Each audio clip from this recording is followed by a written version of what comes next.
Good morning विद्यार्थी मित्र हो. मागील तासामध्ये आपण मुद्रा आणि वित्तीय बाजारपेठा या पेपरमधील तिसऱ्या प्रकरणामध्ये जो अभ्यासक्रम आहे त्या अभ्यासक्रमावर आधारित बहुपर्यायी प्रश्न कसे तयार होतात आणि त्यापैकी काही बहुपर्यायी प्रश्नांचा आपण अभ्यास केला होता, सराव केला होता. त्यामध्ये आपण भारतीय रिझर्व्ह बँकेचे मुख्य कार्यालय कुठे आहे यावर बहुपर्यायी प्रश्न कसा विचारला जातो याबाबत माहिती पाहिली होती. आणि भारतीय रिझर्व्ह बँकेचं मुख्यालय हे कोणत्या शहरामध्ये आहे तर ते मुंबई या शहरामध्ये आहे. त्यामध्ये आपल्याला पर्याय आणखी 3 दिलेले होते, पण योग्य पर्याय आहे मुंबई. त्यानंतर आपण भारतीय रिझर्व्ह बँक शेतकऱ्यांना कशा पद्धतीने कर्ज पुरवठा करते याबाबतचा बहुपर्यायी प्रश्न कसा तयार होतो आणि कशा पद्धतीनं बहुपर्यायी प्रश्न विचारून त्या प्रश्नासंबंधित बहुपर्याय दिले जातात आणि त्यातला योग्य पर्याय हा कोणता आहे तर भारतीय रिझर्व्ह बँक ही शेतकऱ्यांना अप्रत्यक्ष कर्ज पुरवठा करते, प्रत्यक्ष कर्ज पुरवठा करत नाही. त्यानंतर बँक रेट हे पतनियंत्रणाचे कोणत्या प्रकारचे साधन आहे या बाबतीत सुद्धा बहुपर्यायी प्रश्न विचारला जाऊ शकतो आणि तो कशा प्रकारचा विचारला जाऊ शकतो. त्यासाठी आपल्याला काय लक्षात ठेवणं आवश्यक आहे, कोणत्या गोष्टीकडे लक्ष देणं आवश्यक आहे तर बँक रेट हे पतनियंत्रणाचं संख्यात्मक साधन आहे की गुणात्मक साधन आहे हे आपल्याला पाहावं लागतं. तर बँक रेट हे पतनियंत्रणाचं संख्यात्मक साधन आहे हे आपण मागच्या तासामध्ये अभ्यासलं होतं. या तासामध्ये आपण आणखी 3 बहुपर्यायी प्रश्न अभ्यासणार आहोत. रिझर्व्ह बँक आणि monetary policy, reserve bank of India and monetary policy या प्रकरणामध्ये आपल्याला आजच्या तासामध्ये जे 3 प्रश्न पाहायचे आहेत ते प्रामुख्यानं प्रश्न असे आहेत. भारतीय रिझर्व्ह बँकेची स्थापना कोणत्या वर्षी झाली याबाबतचा एक प्रश्न आपण पाहूया. त्यानंतर प्रसिद्धी हे पतनियंत्रणाचे कोणत्या प्रकारचे साधन आहे. आणि तिसरा प्रश्न आपण पाहणार आहोत तो म्हणजे प्रत्यक्ष कार्यवाही हे पतनियंत्रणाचे कोणत्या प्रकारचे साधन आहे. तर विद्यार्थी मित्र हो, आजच्या तासामधला पहिला प्रश्न आपण पाहूया. प्रश्न अतिशय सोपा आहे. काय आहे प्रश्न? क्वेश्चन नंबर 46, प्रश्न क्रमांक 46.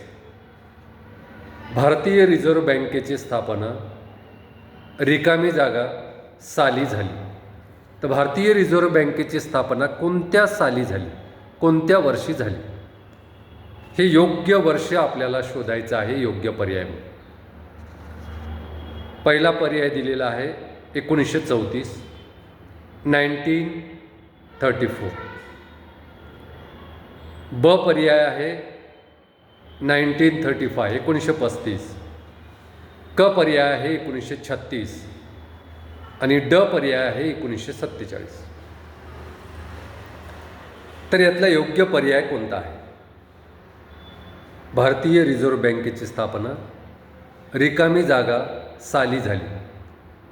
म्हणजे कोणत्या साली भारतीय रिझर्व्ह बँकेची स्थापना झाली हे आपल्याला नीट लक्षात ठेवायचं आहे. कारण यावर परीक्षेमध्ये प्रश्न विचारला जाऊ शकतो, किंबहुना अनेक वेळा यावर प्रश्न विचारलेला आहे आणि पर्याय असे कन्फ्यूज करणारे दिलेले असतात. त्यामुळे जे काही इसवी सन येतात ते आपल्याला रिकाम्या जागेच्या दृष्टीने, बहुपर्यायी प्रश्नांच्या दृष्टीने करेक्ट लक्षात ठेवणं अत्यंत आवश्यक असतं. तर भारतीय रिझर्व्ह बँकेची स्थापना रिकामी जागा साली झाली, तर कोणत्या साली झाली? 1934. 1934मध्ये झाली का? नाही. 1935. 1935मध्ये झाली का? यस. 1 एप्रिल 1935 रोजी भारतीय रिझर्व्ह बँकेची स्थापना झालेली आहे, म्हणून योग्य पर्याय ब आहे 1935. क पर्याय होता 1936, तर तो पर्यायसुद्धा अयोग्य आहे. आणि ड पर्याय होता 1947, ड पर्यायसुद्धा अयोग्य आहे. म्हणजे ब, क आणि ड हे 3 पर्याय अयोग्य आहेत. योग्य पर्याय आहे ब 1935, कारण भारतीय रिझर्व्ह बँकेची स्थापना 1935मध्ये झालेली आहे किंवा 1935 या साली झालेली आहे. ओके, पुढचा प्रश्न घेऊया आपण. क्वेश्चन नंबर 47, प्रश्न क्रमांक 47. प्रसिद्धी हे पतनियंत्रणाचे रिकामी जागा साधन आहे. प्रसिद्धी हे पतनियंत्रणाचे रिकामी जागा साधन आहे. भारतीय रिझर्व्ह बँक देशातील मौद्रिक धोरण राबवताना अर्थव्यवस्थेतील चलनसंख्येवर नियंत्रण ठेवताना अनेक नियम त्या ठिकाणी वापरते आणि हे नियम बँकांना बंधनकारक असतात. आणि अशा नियमाचं पालन ज्या बँका करत नाहीत त्या बँकांवर भारतीय रिझर्व्ह बँक कार्यवाही करते.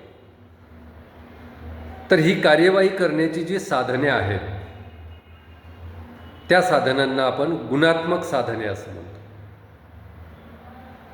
तर प्रसिद्धी हे पतनियंत्रणाचे रिकामी जागा साधन आहे. तर हे कोणत्या प्रकारचं साधन आहे? खालील पर्यायामधून आपल्याला योग्य ते ओळखायचं आहे. संख्यात्मक साधन. प्रसिद्धी हे पतनियंत्रणाचं संख्यात्मक साधन आहे का? नाही. आपण रिझर्व्ह बँकेची पतनियंत्रणाची संख्यात्मक साधने पाहिलेली आहेत, त्यामध्ये प्रसिद्धी हे साधन येत नाही. म्हणून पर्याय संख्यात्मक हा अयोग्य आहे. ब पर्याय आहे गुणात्मक. प्रसिद्धी हे पतनियंत्रणाचं रिकामी जागा साधन आहे. ब पर्याय आहे गुणात्मक. तर प्रसिद्धी हे पतनियंत्रणाचं गुणात्मक साधन आहे, कारण भारतीय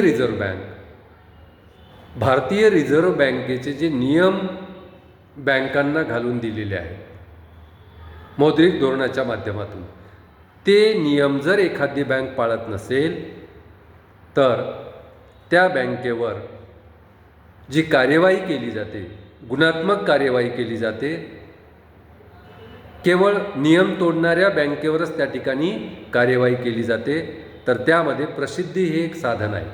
प्रसिद्धी म्हणजे काय? तर त्या बँकेचे कसे व्यवहार आहेत, त्या बँकेचे व्यवहार कसे अयोग्य पद्धतीनं चालू आहेत, कितपत अयोग्य पद्धतीनं चालू आहेत, याबाबतची प्रसिद्धी बुलेटिनच्या माध्यमातून प्रसिद्धी माध्यमाच्या साह्याने भारतीय रिझर्व्ह बँक करीत असते. आणि अशी जी प्रसिद्धी केली जाते ती गुणात्मक साधनामध्ये येते. म्हणून ब पर्याय गुणात्मक साधन हे योग्य पर्याय आहे. क पर्याय आहे अंदाजपत्रकीय. अंदाजपत्रकीय साधनांचा आणि मौद्रिक धोरणाचा संबंध येत नाही. त्यानंतर ड पर्याय होता वरीलपैकी नाही. तर प्रसिद्धी हे पतनियंत्रणाचे रिकामी जागा साधन आहे. असंख्यात्मक अयोग्य पर्याय, क अंदाजपत्रकीय अयोग्य पर्याय, ड वरीलपैकी नाही हा अयोग्य पर्याय आणि योग्य उत्तर आहे ब गुणात्मक. कारण प्रसिद्धी हे रिझर्व्ह बँकेचे पतनियंत्रणाचे गुणात्मक साधन आहे. ओके, आता आपण क्वेश्चन नंबर 48 घेऊया. प्रश्न क्रमांक 48. प्रत्यक्ष कार्यवाही हे पतनियंत्रणाचे रिकामी जागा साधन आहे. पहा, पहिला प्रश्न क्वेश्चन नंबर 47 आणि 48 हे समानच आहे, फक्त त्यामध्ये पतनियंत्रणाचं साधन बदललेलं आहे. प्रत्यक्ष कार्यवाही हे पतनियंत्रणाचं रिकामी जागा साधन आहे. तर ते कोणत्या प्रकारचं साधन आहे? पर्याय पहिल्यासारखेच दिलेले आहे. अ संख्यात्मक, ब गुणात्मक, क अंदाजपत्रकीय आणि ड वरीलपैकी नाही. तर यापैकी कोणता पर्याय योग्य आहे? प्रत्यक्ष कार्यवाही. मी आत्ताच तुम्हाला सांगितलं की रिझर्व्ह बँकेचे जे नियम आहेत त्या नियमांचं पालन एखादी बँक करत नसेल, व्यापारी बँक किंवा सहकारी बँक त्या नियमांचं पालन करीत नसेल, तर त्या बँकेचे व्यवहार नियंत्रित करण्यासाठी रिझर्व्ह बँक त्या बँकेवर प्रत्यक्ष कार्यवाही करते आणि हे प्रत्यक्ष कार्यवाही करणं हे पतनियंत्रणाचं गुणात्मक साधन आहे. त्यामुळे अपर्याय संख्यात्मक हा अयोग्य आहे, ब पर्याय गुणात्मक, ब पर्याय योग्य आहे, क पर्याय अंदाजपत्रकीय हे साधन अयोग्य आहे आणि ड वरीलपैकी नाही हे सुद्धा पर्याय अयोग्य आहे. तर योग्य पर्याय आहे ब गुणात्मक साधन. कारण प्रत्यक्ष कार्यवाही हे पतनियंत्रणाचं गुणात्मक साधन आहे. ओके विद्यार्थी मित्र हो, आजच्या तासामध्ये आपण 3 प्रश्नांचा अभ्यास केला. भारतीय रिझर्व्ह बँकेची स्थापना कोणत्या वर्षी झाली? प्रसिद्धी हे पतनियंत्रणाचं कोणत्या प्रकारचं साधन आहे? आणि प्रत्यक्ष कार्यवाही हे पतनियंत्रणाचं कोणत्या प्रकारचं साधन आहे? ओके, या ठिकाणी आपण थांबूया. धन्यवाद.